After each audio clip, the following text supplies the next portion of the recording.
Welcome to study current point. आज है 21 अक्टूबर 2020। 21 अक्टूबर से करेंट अफेयर के जितने भी इम्पोर्टेंट क्वेश्चन बन सकते हैं सारे इस वीडियो में डिस्कस करेंगे और हर क्वेश्चन से रिलेटेड इम्पोर्टेंट फैक्ट भी आपको बताऊंगा, तो आप पूरा वीडियो ध्यान से देखें। इससे पहले हमारे चैनल पर नए हैं तो सब्सक्राइब करके बेल के आइकन को दबा दें, जिससे कि पल पल की अपडेट आपको मिलती रहे। तो चलिए शुरू करते हैं। आज का पहला क्वेश्चन है, हाल ही में निम्न में से कौन सा देश फेस स्कैन करने वाला पहला देश बन गया है? इसका आंसर सी हो जाएगा। हाल ही में सिंगापुर फेस स्कैन करने वाला पहला देश बन गया है। तो चलिए इस क्वेश्चन के डिटेल्स को देखते हैं।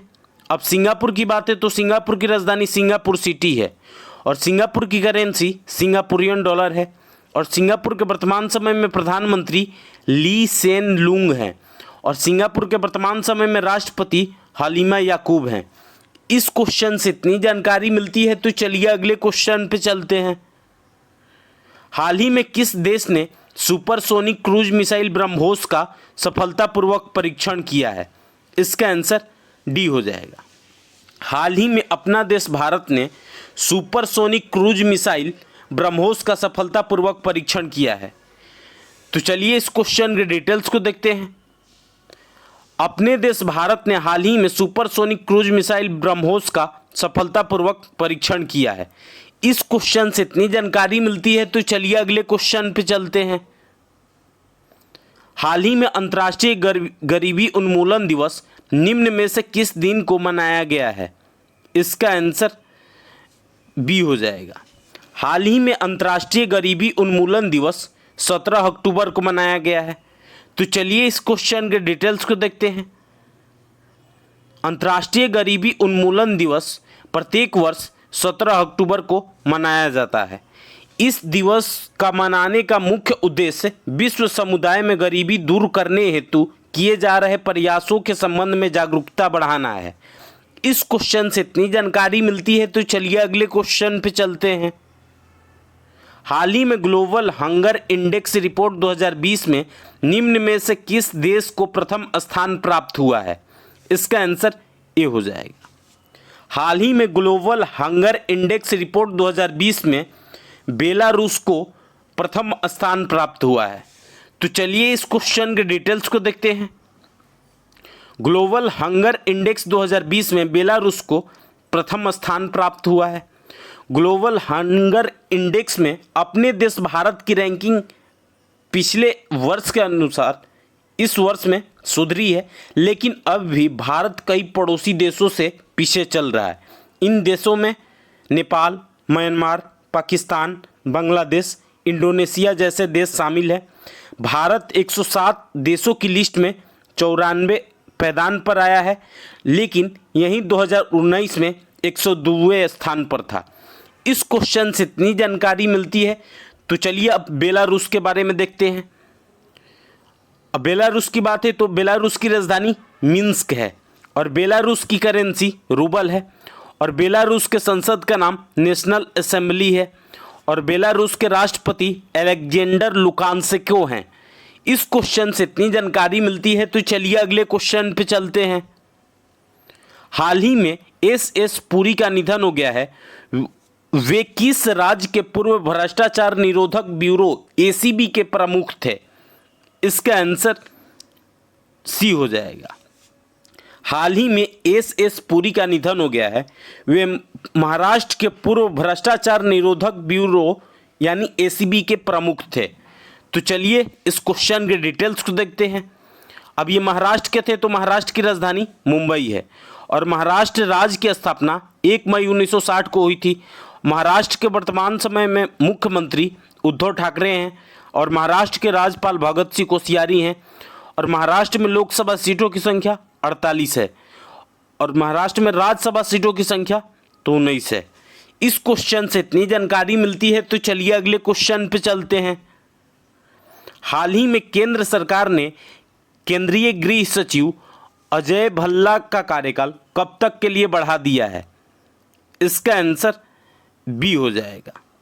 हाल ही में केंद्र सरकार ने केंद्रीय गृह सचिव अजय भल्ला का कार्यकाल 22 अगस्त 2021 तक के लिए बढ़ा दिया है। तो चलिए इस क्वेश्चन के डिटेल्स को देखते हैं। केंद्र सरकार ने केंद्रीय गृह सचिव अजय भल्ला का कार्यकाल 22 अगस्त 2021 तक के लिए बढ़ा दिया है। वह अगले 30 नवंबर को सेवानिवृत्त होने वाले थे। इस क्वेश्चन से इतनी जानकारी मिलती है, तो चलिए अगले क्वेश्चन पे चलते हैं। हाल ही में किस देश के प्रधानमंत्री के रूप में जैकिंडा ऑर्डन ने दूसरा कार्यकाल जीता है? इसका आंसर ये हो जाएगा। हाल ही में न्यूजीलैंड के प्रधानमंत्री के रूप में जैकिंडा ऑर्डन ने दूसरा कार्यकाल जीता है। तो चलिए इस क्वेश्चन के डिटेल्स को देखते हैं। अब न्यूजीलैंड की बात है तो न्यूजीलैंड की राजधानी वेलिंगटन है और न्यूजीलैंड की करेंसी डॉलर है और न्यूजीलैंड के संसद का नाम हाउस ऑफ रिप्रेजेंटेटिव है और न्यूजीलैंड के वर्तमान समय में प्रधानमंत्री तो यही बन गए हैं जैसिंडा जॉर्डन। इस क्वेश्चन से इतनी जानकारी मिलती है, तो चलिए अगले क्वेश्चन पे चलते हैं। हाल ही में दिल्ली और जिला क्रिकेट संघ DDCA के अध्यक्ष के रूप में किसे निर्विरोध चुना गया है? इसका आंसर सी हो जाएगा। हाल ही में दिल्ली और जिला क्रिकेट संघ DDCA के अध्यक्ष के रूप में रोहन जेटली को निर्विरोध चुना गया है। तो चलिए इस क्वेश्चन के डिटेल्स को देखते हैं। पूर्व वित्त मंत्री स्वर्गीय अरुण जेटली के सुपुत्र रोहन जेटली को दिल्ली और जिला क्रिकेट संघ DDCA के अध्यक्ष के रूप में निर्विरोध चुन लिया गया है। अब DDCA की बात है तो DDCA का full form Delhi and district cricket association है। इसका गठन 1883 में हुआ था। इस क्वेश्चन से इतनी जानकारी मिलती है, तो चलिए अगले क्वेश्चन पे चलते हैं। हाल ही में किस देश ने राष्ट्रीय सुरक्षा की रक्षा के लिए संवेदनशील निर्यात को प्रतिबंधित करने वाला एक नया कानून पारित किया है? इसका आंसर बी हो जाएगा। हाल ही में चीन ने राष्ट्रीय सुरक्षा की रक्षा के लिए संवेदनशील निर्यात को प्रतिबंधित करने वाला एक नया कानून पारित किया है।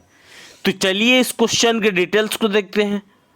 अब चीन की बात है तो चीन की राजधानी बीजिंग है और चीन की करेंसी रेनमिनबी है और चीन के राष्ट्रपति शी जिनपिंग है और चीन का राष्ट्रीय खेल टेबल टेनिस है।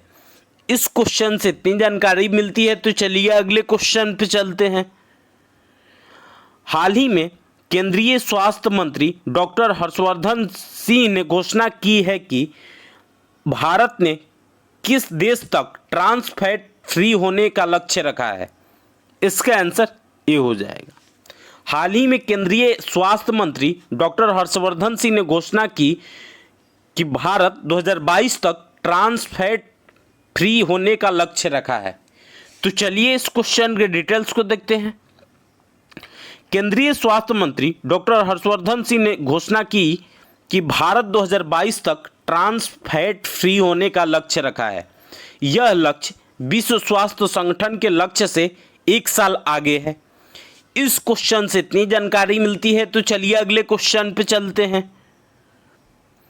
हाल ही में यूनेस्को में भारत के अस्थायी प्रतिनिधि के रूप में निम्न में से किसे नियुक्त किया गया है?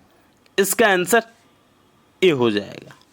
हाल ही में यूनेस्को में भारत के अस्थायी प्रतिनिधि के रूप में विशाल बी शर्मा को नियुक्त किया गया है। तो चलिए इस क्वेश्चन के डिटेल्स को देखते हैं। विशाल वी शर्मा को यूनेस्को में भारत के अस्थायी प्रतिनिधि मंडल का अगला प्रतिनिधि नियुक्त किया गया है। विशाल पेरिस स्थित यूनेस्को मुख्यालय में भारत के अस्थायी प्रतिनिधि जावेद अशरफ की जगह लेंगे। इस क्वेश्चन से इतनी जानकारी मिलती है, तो चलिए अगले क्वेश्चन पे चलते हैं। अब यूनेस्को की बात है तो यूनेस्को की स्थापना 16 नवंबर 1945 को हुई थी और यूनेस्को का मुख्यालय पेरिस फ्रांस में स्थित है और यूनेस्को के वर्तमान समय में अध्यक्ष हैं आंद्रे अजोले। इस क्वेश्चन से इतनी जानकारी मिलती है, तो चलिए अगले क्वेश्चन पे चलते हैं।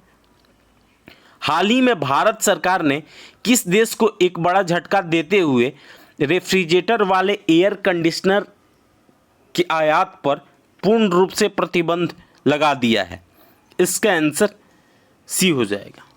हाल ही में भारत सरकार ने चीन को बड़ा झटका देते हुए रेफ्रिजरेटर वाले एयर कंडीशनर के आयात पर पूर्ण रूप से प्रतिबंध लगा दिया है।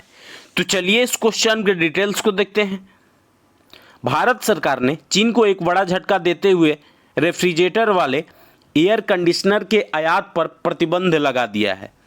व्यापार महानिदेशक की ओर से हाल ही में जारी अधिसूचना में कहा गया है कि एयर कंडीशनर के साथ रेफ्रिजरेटर की आयात नीति को मुफ्त से प्रतिबंधित की श्रेणी में परिवर्तित किया गया है। इस क्वेश्चन से इतनी जानकारी मिलती है। तो आज के लिए बस इतना ही। अगर आपको यह वीडियो यूज़फुल लगा है तो इस वीडियो को ज़्यादा से ज़्यादा लाइक करें। यदि आप हमारे चैनल पर नए हैं तो सब्सक्राइब करके बेल के आइकन को दबा दें, जिससे कि पल पल की अपडेट आपको मिलती रहे। और आपके पास जितने भी स्टडी रिलेटेड व्हाट्सएप या फेसबुक ग्रुप है उसमें इसको शेयर करें। और इस वीडियो का PDF डाउनलोड करने के लिए इस वीडियो के डिस्क्रिप्शन में टेलीग्राम ग्रुप का लिंक पिन किया हुआ है, वहाँ से जाकर के आप लोग टेलीग्राम ग्रुप ज्वाइन करके पर डे का PDF डाउनलोड कर सकते हैं। तो चलिए आज के लिए बस इतना ही। Thanks for watching.